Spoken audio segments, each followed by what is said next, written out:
Hello and welcome to this episode of the Global Innovators in Business series. In this series, we bring leaders and innovators from different fields to share their advice and experience with undergraduate students to provide inspiration and motivation during the pandemic. We're so happy to have with us Mr. Atish Davda. Atish is a co-founder and CEO of EquityZen. He is leading the way for anybody to take part in investing in companies like Allbirds, Robinhood, and SpaceX before they go public. This full interview is dedicated to Penn Pro Bono Alumni Consulting, or Penn Pack. Penn Pack works with nonprofit organizations to solve their business challenges through the engagement of Penn alumni who serve as pro bono consultants for short-term projects. In short, they're a nonprofit that helps other nonprofits. Learn more with the link in the description, and also feel free to comment any questions you have for Atish below, and we'll open the Q&A later in the interview. So thank you so much for coming, Atish. Yeah, thank you for having me, Christopher. So the first question is always, why did you choose to dedicate this interview to Penn Pack? Yeah, well, look, it's a nonprofit that helps other nonprofits, and it's a multiplier for folks who want to do good. So effectively, quick spiel from my end for Penn Pack is it provides consulting services like McKinsey, Bain, BCG, et cetera, specifically for nonprofits who otherwise would not be able to afford those services. These consulting services are delivered by Penn alumni to nonprofits that need to have no affiliation with Penn whatsoever. And we're always looking for more volunteers and more nonprofits. So if anyone's interested in doing some good or even spreading the word about it, just head on over to pennpac.org, and we'd love to have your support. What has been the most impact value add project that you've worked on in Penn Pack? So I work in Penn Pack corporate, or basically on the boring side of things. And, it's funny because Penn Pack is full of people who have full-time jobs, and no one, even before the pandemic era, no one would say that they had a ton of free time when you have a full-time job. Many of us have families. But one of the most kind of inspiring parts of Penn Pack has been watching folks who have usually not 40-hour jobs, usually 40, 50, 60, 80-hour a week jobs sometimes, still put in a lot of time to, do good and help others do good. There's just so many projects, a lot of them surrounding education that are a little bit near and dear to my heart. And so I've just I've been a little bit of behind the scenes kind of like multiplier for this organization that tries to be a multiplier for others. And it's been really rewarding. That sounds amazing. Yes, check out the description below to learn more. Okay, so the first question goes way back into your childhood. What was the first business venture project that you started working on? So I have to admit, I actually was a little bit slow to be bitten by the entrepreneurship bug. It didn't happen to me until I actually took a class in undergrad. But from a very early age, I had the gift / curse, if you ask my parents, of curiosity. I was always taking stuff apart, putting it back together most of the time. Appliances at home, parts of a car, Legos are one of my favorite toys. Long story short, I had this bug about curiosity, about how things are built. There were a lot of, why is it this way and why not that way type questions. And that is the one, I wouldn't say one memory, but one kind of recurring theme in almost every childhood memory I have is someone answering a question and finally getting fed up with, all right, we just need to get Atish out of here. Otherwise, he's going to keep asking why not. I see. And going from that, you went to Penn. This background seems like an engineering-focused background. So at Penn, what did you study? And then how did you move your way into finding your job at AQR? It is an engineering focused background. I entered Penn as a computer science and engineering major in School of Engineering Applied Sciences. I ended up applying to dual enroll and was fortunate enough to get into Wharton as well. And I ended up focusing on finance there. And I think I had a minor in mathematics at the time. Basically, I love numbers. I'm a big numbers nerd. Anything that can be quantified, especially if there's a way to apply it to real life, I just really enjoy. And so AQR Capital, which is a hedge fund, a quantitative hedge fund, was a really great place where I got the opportunity to continue, frankly, not making a decision about which path I liked more and just kind of have a little bit of both. We had the numbers, we had finance and investing, and we had computer engineering. And so it was at the time one of the growing but not yet largest asset managers out there. Mm-hmm. Four of us good friends, all from undergrad and Penn, decided to continue a version of college life, like a variety of it. So it was just a really good breeding grounds for us to nurture interests. Two of the four of us are still there, loving it. And two of us have since left and, are down our own paths of starting our own company. So it was just a really good place for ideas to be bred and, exchanged. I think what you're saying is very interesting. So many students need that buffer zone or like need that time to still consider. Even me, I just graduated, but I'm still considering, well, what is that next step? And do you think going to AQR or going to a job right after college that is very, very more focused and more quantitative and very hardworking is a good buffer before you figure out what you want to do in the future? Oh, wow. Okay. Two things to say about that. One is a little bit of a general comment, I guess. Look, when you graduate college or when anyone graduates college, at least in the US, you're talking about potentially making a decision where you're about a career where you're going to spend the next 40 to 50 years of your life. It's just, it's a big, big, big decision. That's a long way of saying it's okay to take another 2, 4, even 5, 10 years before figuring out exactly what you want to spend the rest of your career doing.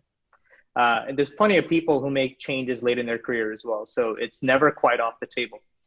So that's the general answer. The more specific answer for me, at least, is I knew I wanted to do something where numbers were involved, where computers were involved, and where finance, and specifically the applied math part of finance and investing was involved.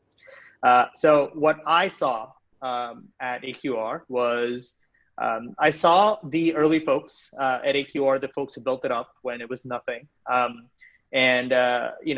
learned how they operated. From the distance that I could, I even got a chance to work closely with some of them. But there was this aura about them. I idolized them. And I began getting pretty curious about how they built it. How does a founder build anything? And I wasn't going to learn about it by reading blogs or reading books or going to school. It's possible for people to do that. This was back in 2010. These things just didn't exist back then. Venture wasn't this sexy industry it is today. The New York startup scene, I'm based in New York, was tiny, if existent at all. So I basically decided, look, if I want to learn about this thing I'm curious about, I'm going to have to go talk to people who have done it or who are doing it. So I joined a startup as its first employee to learn. Fast forward a little bit, I was there for a couple of years. I realized I wasn't making the hedge fund money anymore. Time still kept on ticking. My then girlfriend and I wanted to move forward in our lives. We wanted to get engaged, wanted to get married, all of which gets real expensive real soon. So in a way, it was what I learned at AQR, what I realized I wasn't going to get at AQR, I was going to get somewhere else. I joined there. It was there that what has now become EquityZen was really born because these engagements, the engagement ring, the wedding, all these things that get expensive, guess what? If I had worked at the hedge fund, I would have been able to pay for it a lot more easily. So instead of being able to do that, what I ended up doing was realizing, hey, I have this equity in the startup that I've worked in for the last couple of years. And I've been fortunate because it's worth a little bit more now on paper than it was before. Oh man, wouldn't it be great if I was able to sell a little bit of this because I'm in a real pinch right now and I'd be really happy and my girlfriend and I would be able to get married. Well, that's ultimately what has happened and what EquityZen tries to solve for the thousands and thousands of people who are putting in a lot of blood, sweat, and tears, but are getting paid in a currency that's pretty illiquid. Long story short, the rest is history. My then girlfriend and I are now married and, we have a little one. So it's been a wild journey. I would not have predicted it at all 10 years ago. But yeah, it all started with taking a job that was a little more normal. But I'll mind you, I graduated in 2008, and much like today, the world looked pretty chaotic. No one knew what the next year was going to bring. Mm. So many things to talk about there, but we'll definitely go into like your advice for students coming out of this pandemic. But before that, well, EquityZen, if I understand, is helping to connect buyers of pre-IPO shares with sellers or early employees who have these shares, and connecting these two in the marketplace. Who is your first customer? How did they trust you to buy a product and buy shares of a company? Yeah, it's tough. We as a people have a really interesting relationship with money. Um, I joke about this. I might forgive Facebook for losing all my photos. I might even forgive Google for losing all my photos, and I back up a lot of my photos on there. But if Citibank lost $1 from my bank account, like I would never trust them again. I could never look past that. You're right. Earning the trust of the first few clients was a real challenge.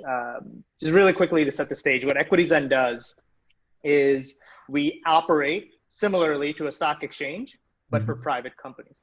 So you have lots of private companies now, many of them worth a lot, many of them employing thousands of employees.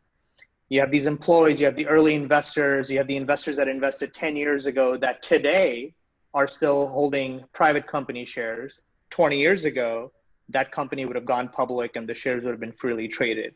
So because of this dynamic of companies staying private longer, people who supported the company and got paid in its equity have to wait longer and longer and longer until they can turn those shares into cash, just like I had to and wanted to pay for my wedding.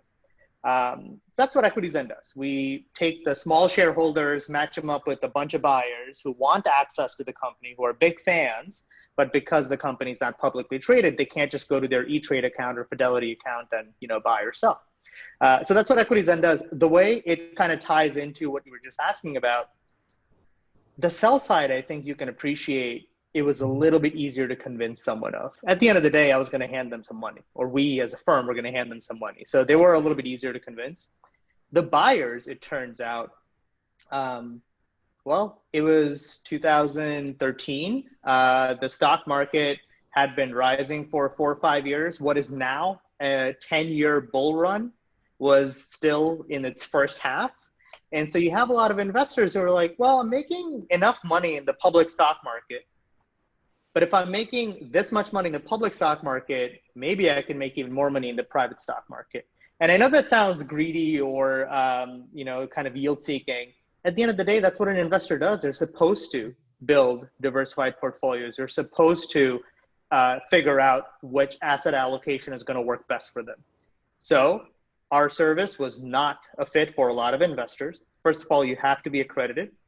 But even among the accredited investor user base, we wanted to make sure that this investment type was appropriate for them. So we're talking about people who said, I'm making a long-term bet. I believe in these companies. This company is going to be public someday. And instead of buying 5 years from now, I'd like to buy now and have even more of the appreciation. So we were able to find through months and months and months and probably hundreds, if not thousands of people that we spoke with in order to convince them that first of all, we don't even want to sell to everyone who's willing to buy. We only want to sell to the people for which this is a fit. And if you are one of those, here's how it works. And, I think once we figured out that a lot of no's are common in order to get to the first appropriate yes, it actually became a lot easier from then. Interesting. And this entire industry is very fascinating because last week we talked to Tim Draper, and Tim Draper was one of the first people who tried to open up this investing in pre-IPO VC stocks and letting the public have access to this market. But it's been incredibly difficult for anybody to invest in anything in this category. Yeah. What changed to make EquityZen be able to be that marketplace?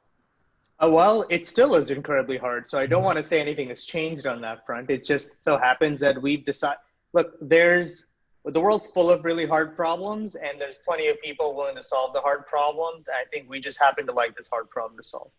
And we've stuck with it. I honestly think that's really one of the biggest differentiators. But let's just talk about why it's hard, right? Securities transaction, we just talked about how we have a interesting relationship with money in our society. Securities transactions are super complicated, not only for finance reasons because it touches money, but for legal reasons. Mm-hmm. So mistakes are easy to make when something's complicated. And if you make a mistake in this area, it's super expensive, not only because you lose the money, but because you have all these rules that you may have potentially violated. So most people who want to buy or sell bring in professionals, lawyers, bankers, accountants, in order to, basically avoid making those mistakes. Mm-hmm. Because the mistakes are expensive, fine, I'll just pay up front to get it right. But you add all these specialists' cost, and the transaction cost becomes, quite large. And so in order for that investment to be worth it, or that transaction to be worth it, if the transaction cost itself is large, the actual transaction has to be large for us to, swallow paying this much of a fee. So historically, investments and trading in general of private market shares has been limited to folks who can write usually a $10 million or larger check. That way, it's worth it. You can pay all the specialists to not make a mistake and get it right. What EquityZen has done, and again, it's a hard problem to solve. We've just decided to stick to this, solving the same hard problem. And over time, it becomes a little bit easier because you make a little bit of progress each year. What EquityZen has done is taken that $10 million minimum and turn it into a $10,000 minimum. So if you think about the number of people who have $10 million to invest versus the number of people who have $10,000 to invest, it's obviously we're talking about making this asset class accessible to many, like orders of magnitude more people. And again, remember, it's still not appropriate for everyone. So hopefully someday we'll bring access available to people with a $1,000 kind of minimum check size. We're not there yet. But what EquityZen is doing is trying to bring to folks who have a smaller check the same type of access, because for each individual person to hire a lawyer, an accountant, a banker would be too expensive. But we'll take the cost, spread it out over thousands and thousands of transactions, and every individual transaction doesn't have to be quite so large to justify it. I see. And during that process, how difficult it is to, which side is more difficult to get buyers to be interested in taking on this investment, or sellers to give up their shares? Yeah, it's funny. If you ask the buyer, they'll say the seller is difficult to get. And if you ask the sellers, they'll say the buyer's a pain in the butt. And of course, the answer when you're a marketplace is both. They're both very valuable, and they're both very attractive, and they're both very difficult to please all the time. As with any marketplace, especially where the buyer and the seller are exchanging something that can be measured apples to apples, mm-hmm. A dynamic that's different, and we'll call it Etsy, is let's say you're a buyer on Etsy and I'm a seller. I'm a craftsman. I make wonderful keychains. I don't know, I'm making this up. The value of a keychain is what I'm asking for and you're willing to pay for it. Mm-hmm. When we're talking about a share, it's effectively what I'm asking for, what you're willing to pay for it, but there may be someone else who's willing to pay 1 cent higher, 1 cent lower. Mm-hmm. And then maybe someone else is willing to sell for $1 higher, $1 lower. But there's only one keychain maker who makes the keychains like the kind that you like. And so when you're talking about something that's a lot more fungible, like the securities, what you end up with is a little bit of a zero-sum dynamic. At some point, what's good for the buyer is less good for the seller, and what's good for the seller is less good for the buyer in the moment. Now you fast forward a few years and you say, hey, you know what? I'm really glad I sold those shares because I was able to buy an engagement ring and get married, something I would not have been able to do if I hadn't sold at that price. And I might still be very happy even if the stock price continued to appreciate. And it's those win-wins that the buyers and sellers are really looking for. The buyers at the end of the day are saying, I want to buy low, sell high. The sellers are saying, I want liquidity today. I'm overexposed to the stock of this company. I would like to, honestly, if nothing else, sell some of these shares and stick it under my mattress, put it in the S&P, or buy a house or buy an engagement ring or whatever they want to spend money or pay off a loan. So it really is the case that on each side of the marketplace, the other side seems harder. But sitting in the middle, our job is to try and bring a marketplace together where enough transactions clear and effectively liquidity is high. I see. This is a very different process from a tried and true hedge funds workplace to a startup. In this process, is there any like big lesson that he took away or any like mistake that he made that for future students who are thinking of becoming entrepreneurs, what they can avoid in the future? Oh, I've made thousands of mistakes. Working at a startup before taking a crack at EquityZen was probably one of the best decisions I've made. And I'm not saying because that startup, honestly, it could have been any startup that just gave me 2 years of experience. I happened to, learn a lot at the one I was at. The point being though, starting a business is hard enough. Starting a business that eventually is lucrative is even harder. So you start layering on probability after probability, and you start to wonder, why haven't other people done it? Oh, okay, it was hard. Okay, so then it's another layer of probability on top of that. The big lesson I've taken away is experience does have value, even in industries where you're creating your own market. So maybe not the specific experience of someone who's been there and done exactly this, but if you can identify what type of experience actually matters for your business, not necessarily just fundraising, let's say, but someone who has sold illiquid securities in the past, which is the case for us, that relevance matters a lot. In terms of mistakes, yeah, there's a lot of don'ts. There are some do's. And I think the only way to learn is to work at one of these places and take copious notes and listen to what's going on and ask a lot of questions. If you hopefully end up working at the right spot, certainly at EquityZen, man, we are so encouraging of people asking questions, of people asking why this way, why not that way. And we encourage that a lot and have been pretty fortunate that whether it's an intern or chief of staff, they're both willing to and able to and encouraged to challenge the status quo. I see. On that note, I'll ask a question, I think, which is the main question that a lot of financial people are considering when they see something like EquityZen, is that naturally the people inside the company knows a lot more about the company than the people outside of the company. And if I'm a worker, I might know that the company is going to be expanding and I might have a higher valuation of the company or I might have a better sense of what the real valuation of the company is. Yeah. How is EquityZen trying to mitigate or lower that imbalance of information? Yeah. So look,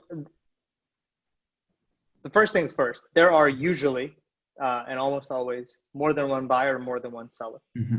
So it's not the case that you basically have one person dictating all the terms and the other person basically just, has to take their word for it. That dynamic that I just described that is different from EquityZen's is more along the lines of what crowdfunding is. So crowdfunding, if you think about it, is the company issuing shares. They have all the information and they're basically saying, we will sell you 50 shares for $1,000 or whatever the case may be. That's true, I guess, power imbalance on that front. What EquityZen is doing is not building a solution for the boardroom. This is not for, while we have had founders use it, it's really rare for the founders and the decision makers to be the primary users. The primary user of our service are the rank and file, the employees, the angel investors, the folks who are no longer making decisions in the board meetings. And the idea is if you're making decisions in the board meetings, you don't need to use EquityZen because you're likely in the $10 million+ category and you can have it's kind of like saying you can go get a bespoke tailor suit made, and that's really different than having a suit that can still be customized a little bit, but not as much as if you go to a specific tailor who's going to build you a suit from the ground up. And I think that's really the distinction, is that we're kind of servicing folks who aren't actually looking for the perfectly tailored suit that only they can wear and no one else can wear. It's like that exclusivity is not something we're trying to offer. What we're offering is, hey, you haven't had a chance to convert this currency that you've been working for and being paid in, and you've earned, invested into money. You can't buy a burger with it. You can't buy a house with it. So let us see if we can get you a little bit of liquidity, and let us see if we can get someone else who wants access to the shares, but the only way they can currently get access is by working at the firm. It's like that. Like that shouldn't be the only way that you can bet on a company that you're a fan of. And that's really the imbalance we're trying to correct. I see. Okay. And now we're going to go into the Q&A section. So feel free to comment and put in any questions you have for Atish inside the Q&A portion. So the first question is, so in such a competitive market, a lot of VCs adopt this Reid Hoffman's approach in blitzscaling, or raising massive funding and trying to dominate the market before competitors can take hold. But EquityZen seems to have like a more of a subdued approach in doing this. Why did you choose more of a less of aggressive funding compared to the other companies? Yeah. So just to be clear, you're talking about raising capital for our own operation, yes, as opposed to of the companies that we're trading. Yeah, it's a good question. Look, two things. One, I have a little bit of like the East Coast or New York mindset in terms of building businesses, as opposed to what I'm going to call the West Coast or Silicon Valley mindset. Neither is good, neither is bad. They're different. We have been focused on, my background's in hedge funds. One of the things we looked at all the time is, for a company to remain a company and solvent, you're going to need to, at some point, when you put in $1, make more than $1 out.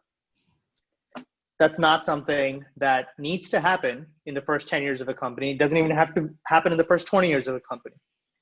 But it not happening, like putting in $1 and getting 80 cents out, is not the goal. The goal is you want to put in $1, be able to get more than $1 out, and then reinvest more than you made. That's what Amazon did, and that's what everyone tries to emulate. I think the challenge is a lot of companies will put in $1, they'll raise money from VCs, they'll put in $1, they'll make 80 cents, they'll raise more money, put in another $1, make 80 cents back, and then what's funding their business is venture capital, and it's not the business model. Why did we decide to go this route as opposed to the other route? A few reasons. One, the problem we're facing is hard enough where throwing money at it alone is not going to solve it. It's going to require time. It's going to require patience. It's going to require, honestly, like even the best surgeons in the world that's operating on something, you can't get 10 of those and get the surgery done in a tenth of the time. Like that's not the problem here. It takes time. It's meticulous work. It takes a lot of patience to be able to say, how can we understand what the buyer's needs are, the seller's needs are, the regulator's requirements are, and the issuer's needs are. By the way, how do we do all of this in a profitable way? So if I spend, one thing we could have done, we decided not to do, is raise a bunch of money, spend 5 years subsidizing all these people's kind of needs, and then realizing that actually if we take the subsidy away, there's no market anymore. Mm-hmm. Well, what's the point of that? So, I guess we decided that we wanted to build a business in a manner that we had access to capital when we needed it, but didn't need capital in order to keep surviving. And especially in years like this one, it has served us really well. It's part of our DNA now, and it has been for many years, to kind of be resilient, to be careful about where we're spending, and to not just have, acquisition marketing be the driver of growth, but actually have repeat usage of the platform be the driver of growth, if that makes any sense. I completely see your point. I think if Reid Hoffman possibly was here, he would say that, sure. But the competitors might take more of a market share during this period of time of your slower growth. What would you say to that? I would say, Reid, we're not a spring chicken. We're an 8-year-old company. Mm-hmm. Show me which competitor is taking our market share. And then the next question is, which person throughout your dealings with different large-scale pre-IPO companies have been very, very influential? And what have you learned from talking to these people and discussing these people, seeing them grow their companies? The big lesson, I think, has been, the big takeaway is no one's got it figured out. It doesn't matter if you're, the Mark Zuckerberg, and it doesn't matter if you're the company, the founder CEO of a company that just raised $100 million at a $500 million valuation. The name of the game is, if you're an executive at a for-profit organization, your job is to grow. Your job is to grow the stock price, which requires you to grow revenues and earnings. And so, look, that's obvious, but it's also cheeky in me saying that I think every executive, no matter how large the company is, how small the company is, has a shared pressure. A little bit of it is internal. A lot of it is internal when you're starting off. As you grow in a company, a lot of that pressure becomes external. But the pressure is the same. It's, what did I do last quarter? What did I do this quarter last year? How do I make this better? I guess to connect the two questions together, one of the things I've learned by speaking with folks that have been at these large, almost unicorn type companies for many years is realizing that they're heavily over-indexed to that company. There's actually a lot of public companies today that issue public company stock, their own stock, to their employees as compensation, much like the way private companies do. And I think a lot of folks, maybe not the board, like the folks that make the board level decisions, but a lot of the executives, the vice presidents, the directors, senior directors.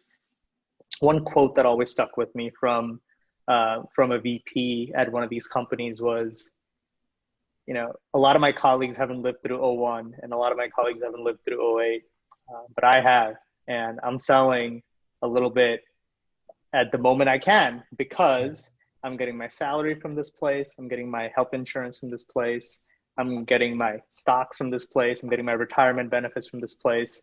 Do I really want to put everything into the same, do I want to put all my eggs in the same basket?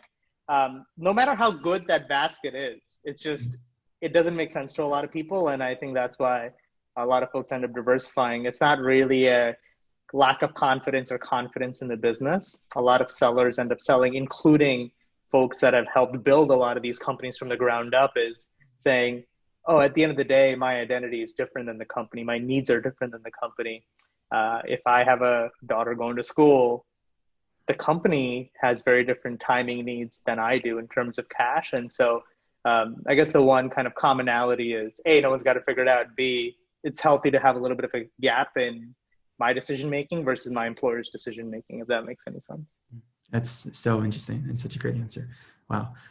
Okay, second to last question is that what has been, you graduated during one of the worst economic crises in the world. And we're going through a similar crisis currently. What do you see as parallel, and as graduating students or as college students, what can we do to navigate through this process? Yeah. I would be lying if I said there were no parallels. There are definitely parallels. I do think what we're going through right now is worse. It's weirder. It's scarier, on a much more visceral way for many people.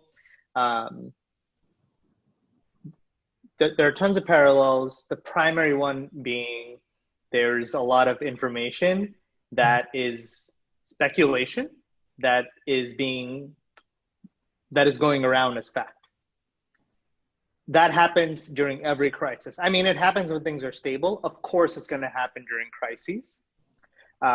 And so I think both that pattern and my advice, or something that I try to remind myself of, and I think students would benefit from as well, is to seek out the other perspective. There's most things in life, especially the types of things that we're dealing with in crises, are not black and white. They're nuanced. There's a lot of, it's really hard, and it's actually almost incorrect, I would say, to make binary statements. This is good and this is bad. I mean, elementary school kids know that things are not quite so simple. And I think somewhere along the way, it becomes hard to remember that all the time. So I would say that's something I remind myself of, or try to, and I encourage others to kind of remind themselves of that as well. Outside of that, I think one other item that comes to mind for me is to be patient. I mean, again, it's something so fundamental, so silly almost to say, but it kind of helps to have a reminder of that.